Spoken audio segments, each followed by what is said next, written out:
Your time is far more valuable than this. We will be in touch. I'm Barry Biev. This is Baile na Gótrin Radio, keeping you company in the small hours until the end.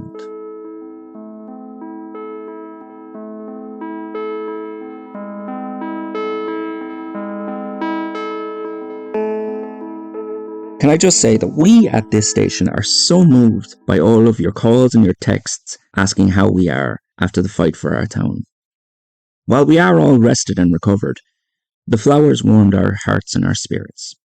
The chocolates helped too, a lot. But Alice is fine. I have never felt better. And my guy behind the glass, well, nothing hurts him anymore, so he's okay. There was even a tear or two shed by the three of us. We all just want to say thank you.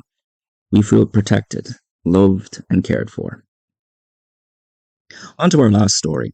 I have 2 questions for you. Have you ever had a conversation about tents or holidays, and then you see ads for tents or holidays? Like our technology is watching you. Like they have a purpose just for you. My second question is this. Did you ever watch a show called Scurvy Cove? It sounds like a kids show that we all would have flicked on next to The Den or Bosco. So for this story, I'm going to take you back to May of 1998, to the first episode of Scurvy Cove, because the hold that it had on the children of Baile na Gótrin is finally over. Scurvy Cove was of no concern to the children. It had friendly puppets, hosts dressed as pirates, and a theme song that all the children sang. But while the children saw puppets and ships and treasure chests, their parents only saw static. Derek Manning was one of the children of Scurvy Cove. We know all we do about Scurvy Cove from him, and the oddities tied to the show didn't stop at just watching static. Derek found, after watching the show, other things he'd watched, like cartoons, would repeat the same phrases. It always starts with repetition. Now, he ignored it at the time, saying that his mind was just playing tricks on him. Derek also noted that at the end of episode 3 of Scurvy Cove, after the credits rolled, one puppet called Sailor Roger waited in front of the screen. Once the credits were finished, Roger said, "We have to go away forever now. Mommies and daddies don't like pirates anymore." Derek watched as Roger told him in exactly these words, "There's only a few pirates like us, and you're special, even on a ship full of pirates. You're the captain, Derek." I always get a strange feeling watching a character with my name. You know, Barry called me awful things. Barry got arrested for assault. Barry has killed again. Derek didn't know how the TV had been aware of him, but a support group had been set up for the children of Scurvy Cove. And when his parents brought him to this group, he found one terrifying difference between all of their similar experiences. The differences were their roles. Sailmaker, navigator, things like that. And these children had been called special, chosen, and named by the show. And while Scurvy Cove was never seen again, the terror for these children had only just begun. Have you ever watched TV and you might sneeze and a character might say "bless you," or a video might say for you to pick up your phone and then you get a text? For Derek and the other children, TV had become self-aware and aware of them. Derek noted that his mother wore a dress, and while walking by, he saw the man on the news looking directly up her garments.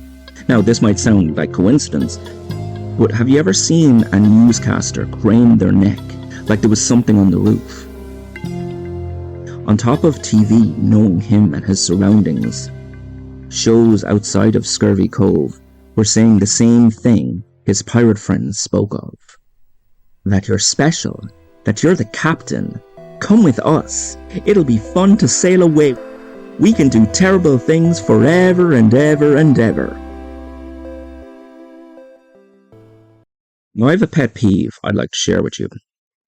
I believe that we as a society have mistaken intrusive thoughts for impulsive ones. I've seen people on social media say that their intrusive thoughts have made someone get a haircut or buy a dress. These are impulsive thoughts.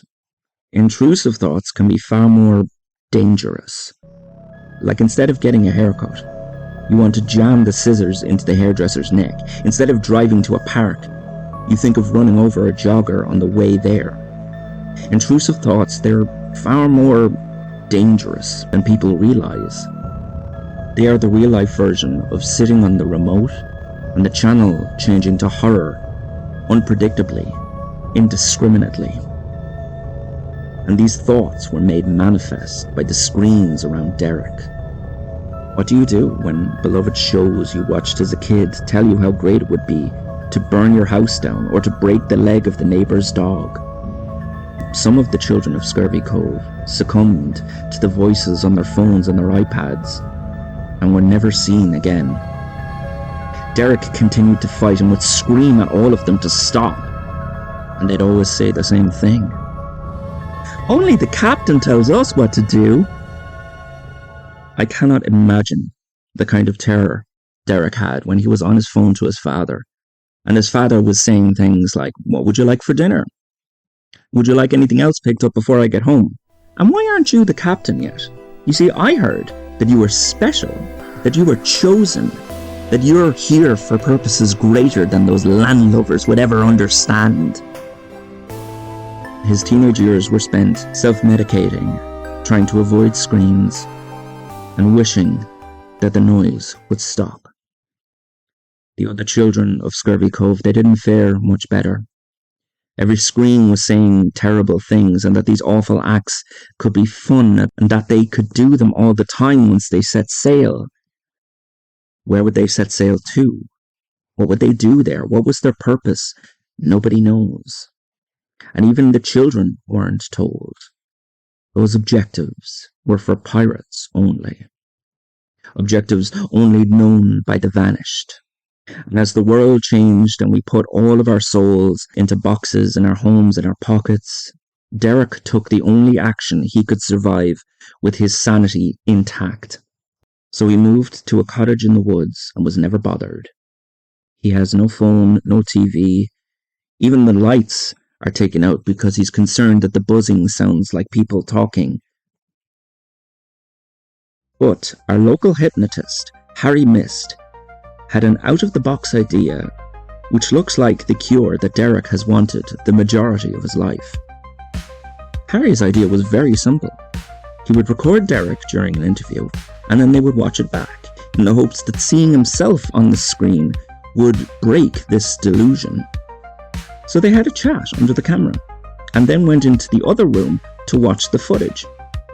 And Harry noted that the tiredness in Derek's eyes had lifted as he watched himself and Harry on the screen talk about different types of moss.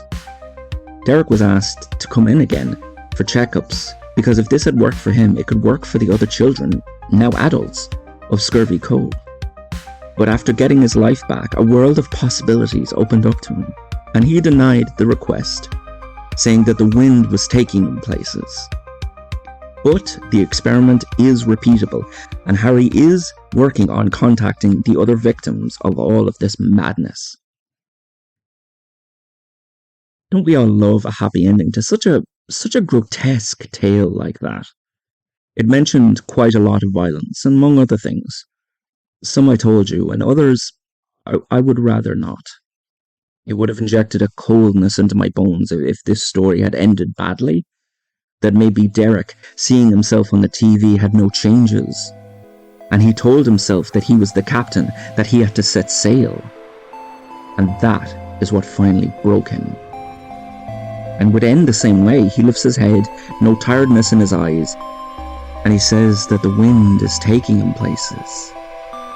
And no kraken or siren would near the true monsters of the seven seas.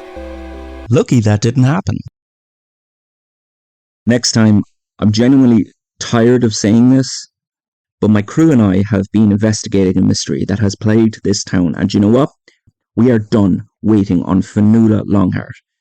We are going to shine a light on this town's darkest mystery, and we are closing in on the cause of those lights down at the creek. I'm Barry Biev. You've been Baile and Gótrin, and we've kept each other company in the small hours. But now it must all end.